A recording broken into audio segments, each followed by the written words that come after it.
রমজান মাস শুরু হতে দেশের নিত্যপণ্যের বাজারে দেখা দিয়েছে ভিন্ন চিত্র। প্রথম দিন থেকেই দাম চড়া। আচ্ছা, আপনারা কি খেয়াল করেছেন আমাদের পকেটের টাকাগুলো ইদানিং জাদুর মতো হাওয়া হয়ে যাচ্ছে? বাজার করতে গেলে মনে হচ্ছে না বাজার করতে এসেছে, মনে হয় কোনো কিডনির ডোনেশন সেন্টারে এসেছে। 1 কেজি ছোলা আর 1 লিটার তেল কিনতে গেলে এখন ক্যালকুলেটর নিয়ে বসতে হয়। চলুন একটা কুইজ খেলা যাক, কেন জিনিসপত্রের দাম এত বেড়ে গেল। অপশন এ, দোকানদার কাস্টমারদের সমঝোতার জন্য। অপশন বি, সিন্ডিকেট ভাইদের ঈদ বোনাসের জন্য। অপশন সি, সরকারের পিকনিকের জন্য। আপনার কি মনে হচ্ছে? আসল কারণ কমেন্টে লিখে জানাতে পারেন। আজকের ভিডিওতে আমরা দেখব আসলেই কি বিশ্ববাজারে নিত্যপণ্যের দাম বেড়েছে, নাকি শুধু আমাদের কপালটাই পোড়া। আমাদের নবনির্বাচিত সরকার বাজার নিয়ন্ত্রণে কি কি পদক্ষেপ নিচ্ছে। প্রথমে আসে একটু গ্লোবাল তথ্য। সারা বিশ্বে জিনিসপত্রের দাম বাড়ে কেন? যুদ্ধ, ডলার সংকট, সাপ্লাই চেইন, এই 3টি অজুহাত মোটামুটি আমাদের সবারই মুখস্থ আছে। রাশিয়া ইউক্রেন যুদ্ধ চলছে, ডলারের দাম বেড়েছে অবশ্যই।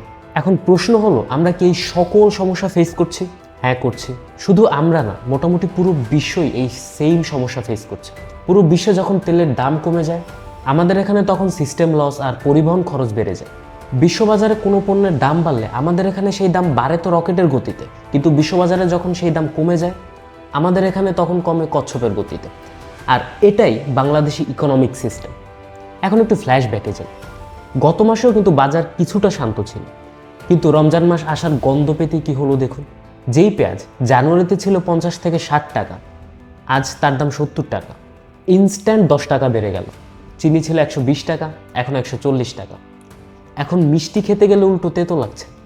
আর সয়াবিন তেল প্রতি লিটারে 5 থেকে 10 টাকা অবধি বেড়েছে। একমাত্র ছোলা বেচারা একটু ভদ্রতা দেখাচ্ছে, কারণ তার মজুদ চাহিদার চেয়েও দ্বিগুণ রয়েছে। এখন প্রশ্ন আসতে পারে, আমাদের কি আসলেই পণ্যের অভাব? চলুন তাইলে একটু ডাটা বা তথ্যের দিকে তাকাই। 2026 সালের এই রমজান মাসের জন্য আমাদের পণ্যের চাহিদার হিসেবটা কি? ভোজ্য তেলের ক্ষেত্রে রমজান মাসে আমাদের তেলের চাহিদা প্রায় 3 লাখ টন। বাণিজ্য মন্ত্রণালয়ের তথ্য অনুযায়ী আমাদের গুদামে মজুদ রয়েছে চাহিদার চেয়েও বেশি, অর্থাৎ তেলের সত্যিকারে কোনো ঘাটতি নেই। চিনির চাহিদা প্রায় 4 লাখ টন। এলসি খোলা হয়েছে। চিনি গুদামে যা মজুদ রয়েছে তাতে চিনির ঘাটতি হওয়ার যৌক্তিক কোনো কারণ নেই। রমজান মাসে পেঁয়াজের চাহিদা প্রায় 3 থেকে 5 লাখ টন অবধি। দেশে পেঁয়াজ বাজারে আসতে শুরু করেছে। ইভেন পেঁয়াজ আমদানির অনুমতিও রয়েছে। সাপ্লাই চেনে কোনো বড় ধরনের ঘাটতি নেই। তাহলে সার কথা কি দাঁড়ালো? কাগজে কলমে আমাদের গুদাম ভর্তি, বন্দরে জাহাজ রেডি। ঘাটতি আসলে পণ্যের না, ঘাটতি তদারকির। এখন যারা বলবেন সারা বিশ্বেই তো পণ্যের দাম বেশি, তাদের জন্য একটু পাশের বাড়ির খবর দিই। ভারতের পশ্চিমবঙ্গের সাথে আমাদের পণ্যের দামের তুলনাটা দেখুন। আমাদের এখানে 1 কেজি পেঁয়াজ 70 টাকা, কিন্তু ওপারে সেটা বাংলাদেশি টাকায় মাত্র 35 টাকা। আর চিনি আমাদের এখানে 140 টাকা, ওদের ওখানে মাত্র 60 টাকা।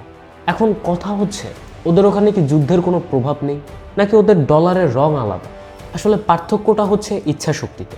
ওদের ওখানে উৎসব আসলে জিনিসপত্রের দাম কমে, আর আমাদের এখানে উৎসব মানেই ব্যবসায়ীদের জন্য ঈদ বোনাস উসুল করার সিজন। এখন আসি আমাদের সবার প্রিয় নবনির্বাচিত সরকারের কাছে।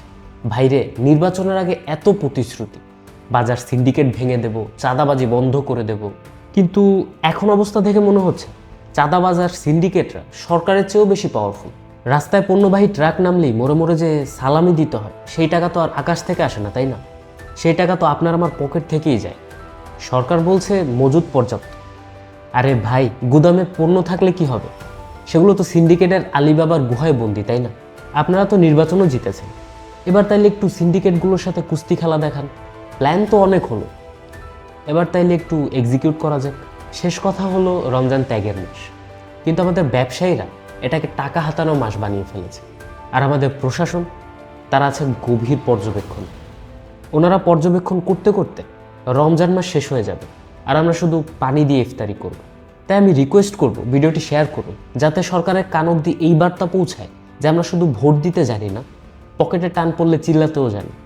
আর ব্যবসায়ীদের উদ্দেশ্যে বলবো, ভাই, কবরও কিন্তু ডিজিটাল পেমেন্ট সিস্টেম চলার, সো একটু বুঝে শুনে দাম রাখেন।